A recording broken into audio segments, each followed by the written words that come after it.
La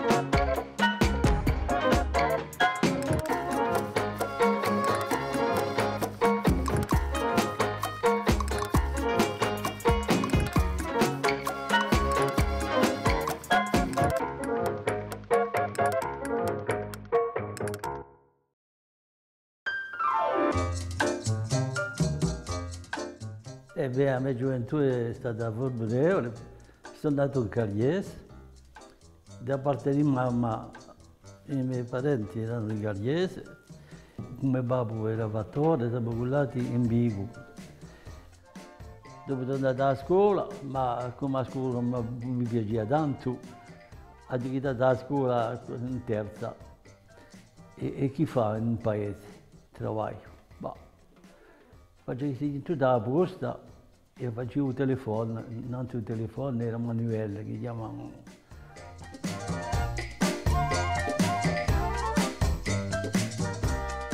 A quello che io ho passato la mia gioventù in Cagliese, quando ero giovane, perché aveva un mestiere che era meccanicien e io era un affare che mi piaceva normalmente. E tutti quelli di Stato andavano alla piaggia e io non ci andavo mai. Facevo un buon knuttato.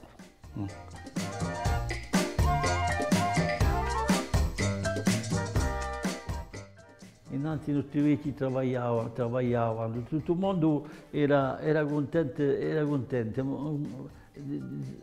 Quando lavoravano, come dicevano un pezzo di pane di formaggio erano contenti, invece che lavoravano tutti, non sono mai contenti.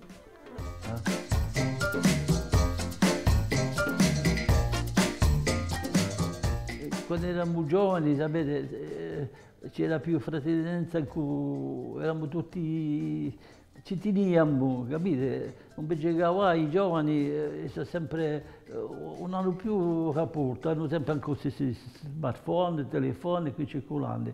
Innanzitutto ci teniamo, erano tutti accolti, andavamo a fare passeggiate l'un canto dall'altro, facevamo certi affari di Stato, andavamo a fare un po' di rua, di fighi, ma siete, come dice il francese, siete bien, andavamo qui, non avevamo tanto a fare quando eravamo tutti lì, ci ammusiamo come puliamo.